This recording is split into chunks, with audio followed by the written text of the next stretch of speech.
do I actually believe that? Is that actually my thought?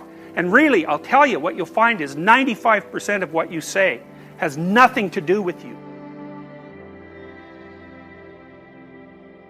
So it's quite shocking to do this, because you'll start to say something and you'll think, oh, that doesn't feel quite right. Like, it doesn't make me feel solid when I say it. There's something about that I'm subordinating myself to something or hiding in some way. It's very difficult to figure out exactly what you're doing, but you'll find out that they're just in your head. In fact, they have you rather than the other way around. Information that's being provided to you from your body, sort of bottom up, to determine when you were being inauthentic or non-congruent. And I've thought about this for a long time and tried to sort it out in a practical manner, and what I've concluded is this. You can try this for a couple of weeks. It's an extremely interesting exercise. So you sort of have to detach yourself from your thoughts and what you say. So you got to assume, you start by assuming that what you say and what you think is not necessarily you. And of course that's just the case, because a lot of what you think, in fact most of what you think and most of what you say, are the opinions of other people. They're things you've read or things people have told you, and you know that's a benefit in some ways, because you get all those thoughts that other people have spent a long time formulating, but it's a disadvantage in that it's not exactly you. Okay, so you detach yourself from that. You're no longer your thoughts or the things that you say, or maybe you're no longer all of them. And now what you're going to try to find out is which of your thoughts and things that you say are you, and maybe so you can not utilize the rest, or maybe so that you can correct the rest, because they're not representative of yourself as an integrated being. They don't take everything into account. My sense has been that you can tell when you're saying something that's not authentic by feeling out whether or not it makes you weak or strong. Now, you know, sometimes when you're conversing with people, you can say something that embarrasses yourself. Now, Nietzsche said, for example, everyone has perjured themselves at least once in the attempt to maintain their good name. Something like that. It's not an exact quote, but I've got the gist of it right.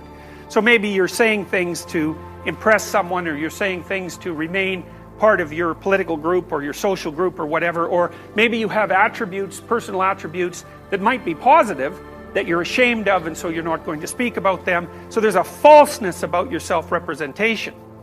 Watch for 2 weeks and see. Make a rule that if you start to say something and it makes you feel weak, what it means is that I can feel things coming apart sort of in my midsection, so I think it's an autonomic phenomena, and the subjective sense is of falsehood. It's like I've just stepped off the solid ground and onto something that doesn't support me well, and it feels like a self-betrayal. So that's existential inauthenticity. You can feel it right away. And then the rule is, shut up. If that happens, stop talking. And then feel around and see if you can find some words that you can say in that situation that don't produce that sensation. You see this played out in different forms of drama. So it's not all that obvious why a cliché is a bad thing, but a cliché is a bad thing in the same way that being possessed by the dead is a bad thing. It's like a cliché isn't you. It's something else. It's like the crowd. It's like the other. It's not living. It has nothing to do with you.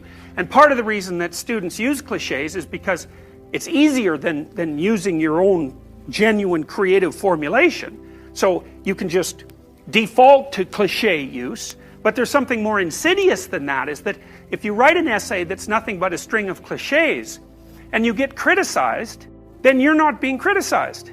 What's being criticized is the clichés, and you can hide behind that, and the part of you that's wise but treacherous thinks, well, the criticism doesn't really apply to me because, you know, I didn't really say what I thought.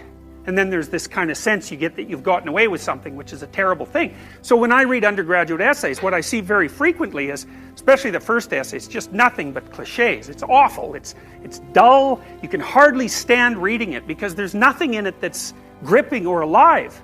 And then maybe the second essay, you can see there's a layer of cliché, and then now and then the person will be brave enough to poke up a thought of their own. It'll just sort of poke up somewhere maybe in 3 pages in. It's like this little green shoot that's barely alive, and the person is brave enough to pop it up in the hope that, maybe it won't get walloped down with a sledgehammer.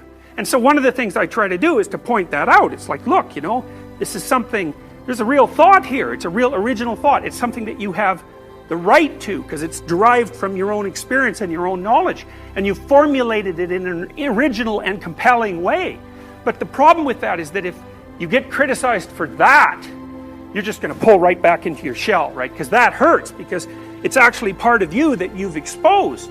And that's a terrifying thing, to expose yourself like that. But it's an absolute prerequisite to genuine communication and thought. But the ancient Mesopotamians had figured out 5,000 years ago or so that the highest god in the hierarchy of gods, so sort of like the highest value, or the thing that should be imitated most carefully, was a god whose head had eyes all the way around it, and who spoke magic words. And so the words he spoke could make the sun rise and make the sun set. Very, very powerful speaker. And the reason the Mesopotamians had figured this out to the degree they had was because they realized that the capacity to pay attention, which is the eyes, of course, because we really pay attention with our eyes, and then the capacity to speak properly is in fact the highest virtue. And so then you can check yourself, you can see, all you have to do is listen, like you would listen to someone else. And you have to feel, you think, do I actually believe that? Is that actually my thought? And really, I'll tell you, what you'll find is 95% of what you say has nothing to do with you. So it's quite shocking to do this, because you'll start to say something and you'll think, oh, that doesn't feel quite right. Like, it doesn't make me feel solid when I say it. There's something about that I'm subordinating myself to something or hiding in some way. It's very difficult to figure out exactly what you're doing. But you'll find out that almost everything that's abstractly represented. So in some sense, you know way more than you can actually know.